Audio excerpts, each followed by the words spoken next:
What's happening? The up close and personal with Low. The question, the answer, and the truth.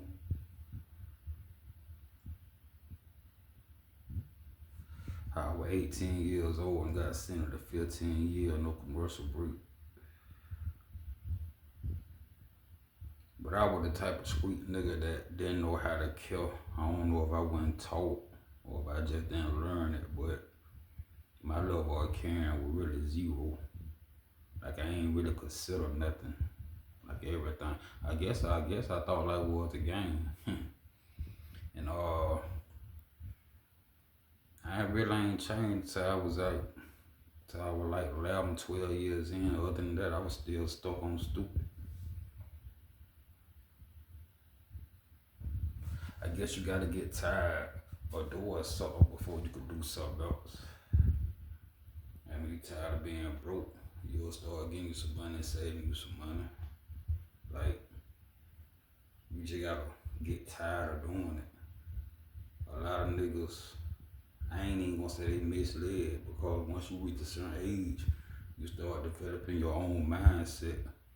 But it's still like a catch-22, cause a lot of niggas don't know how to think and never learn how to think. So, I mean, you gotta get in the situation and have little or no resources to know that you gotta come up out of it. It's like the back against the wall mentality.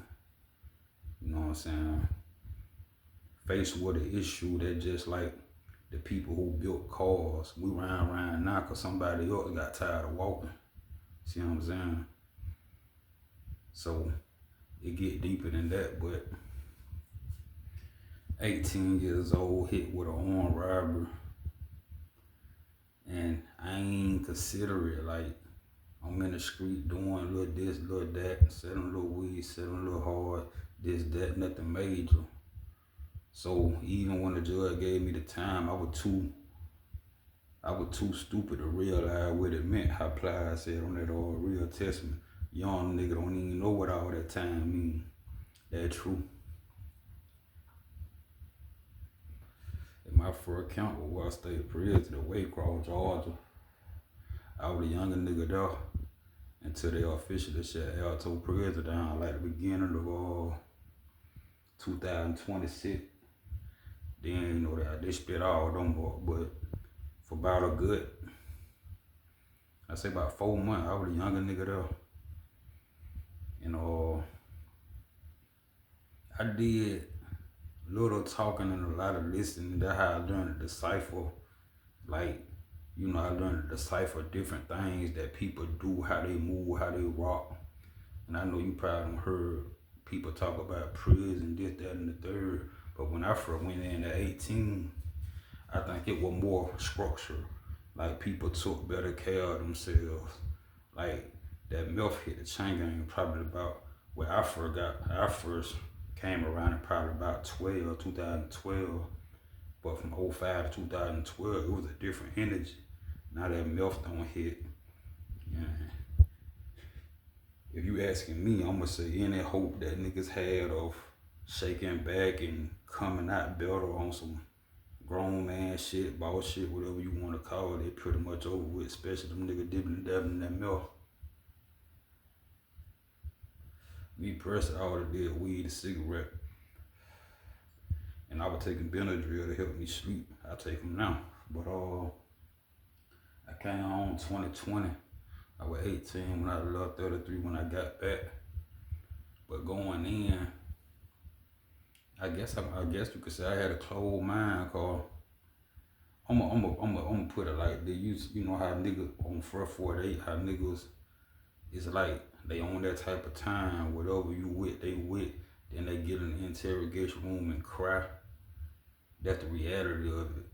A lot of people out here and they really ain't on that type of time. Why they own it, I don't know who they trying to trick, who they trying to portray, but you can tell by the action after the judge stand together in the interrogation room. If you bout it, you gonna be bout it. You just bout it and you got caught. But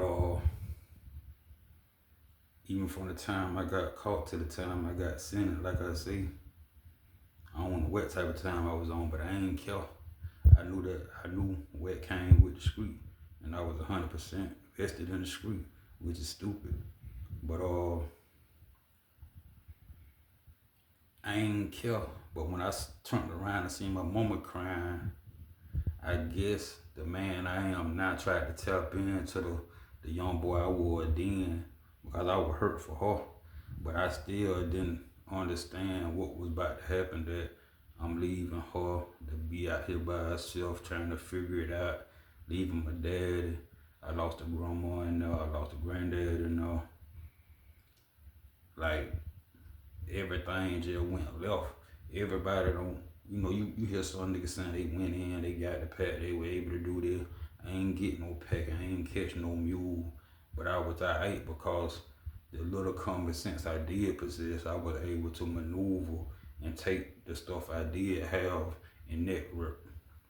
Ran a store hand up, ran a little parlay ticket hand up, nothing major. I was never a playmaker, I ain't never catch no mule. I went in that type of loop. I ain't affiliated.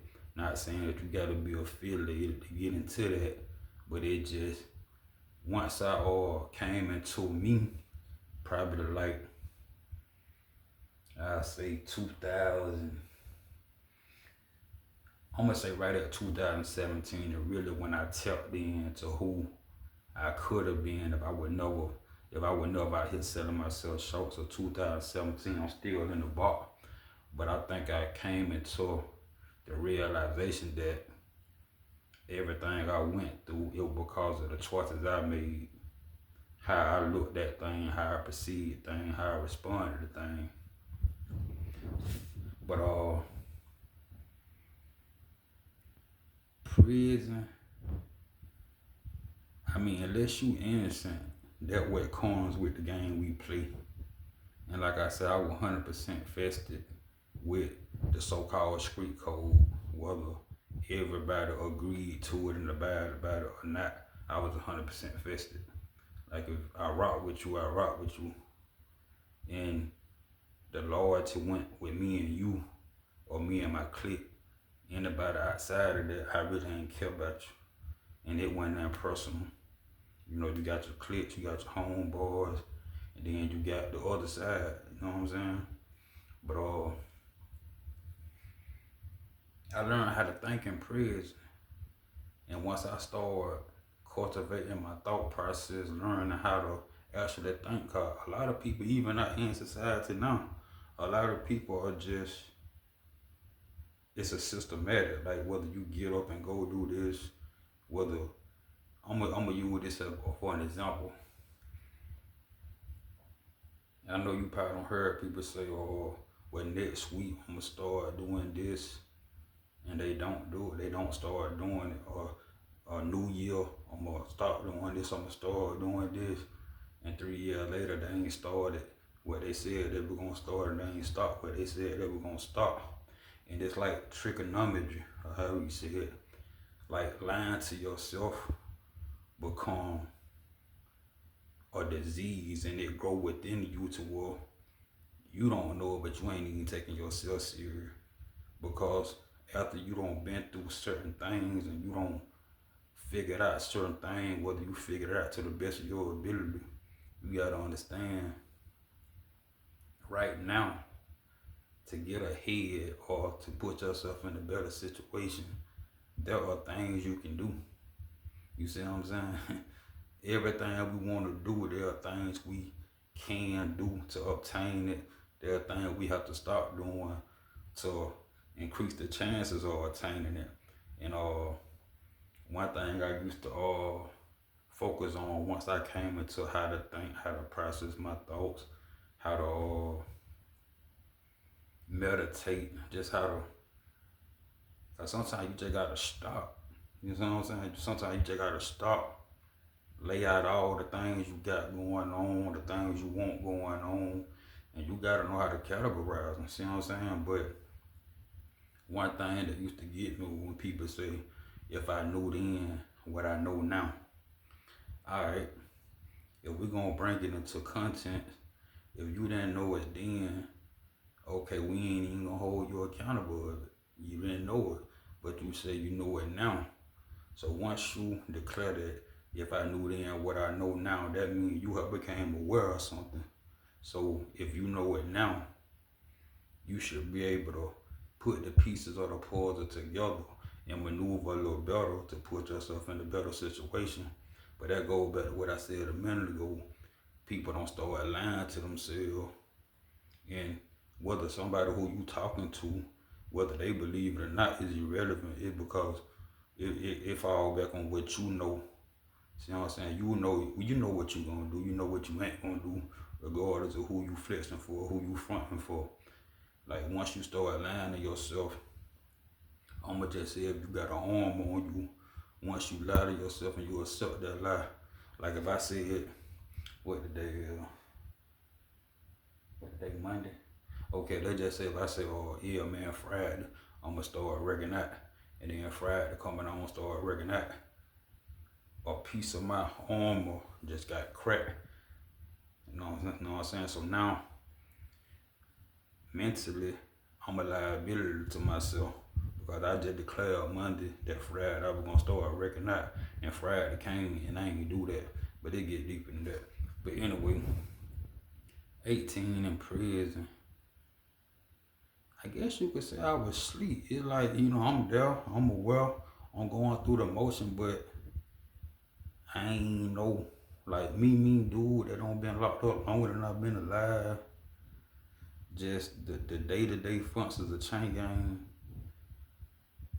At the end of the day, I couldn't be too mad because I knew that what came with what I was out here doing. But it was just crazy though. Like,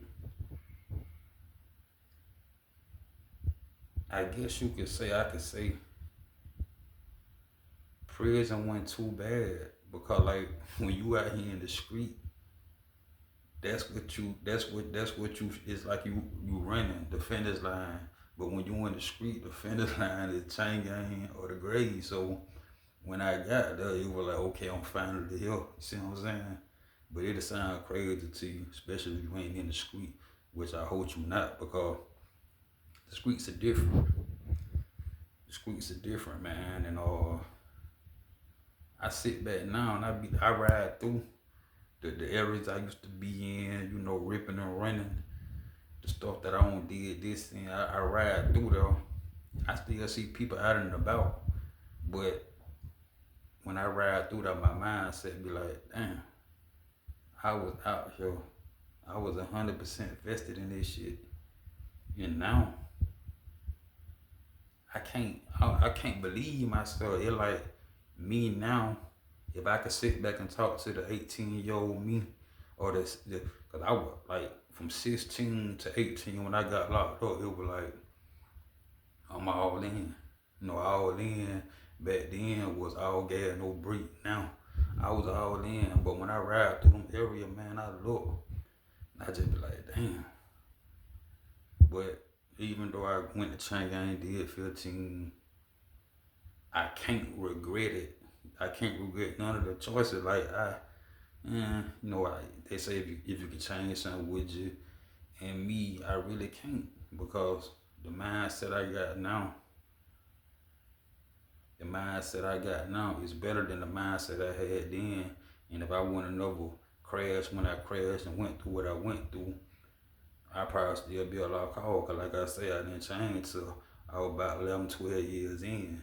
See what I'm saying? But I'm gonna jump back into it. I'm finna go handle some business. But the moral of this story is the mindset of an 18-year-old street nigga with 15 years in prison. You're up close and personal with Low. Holla.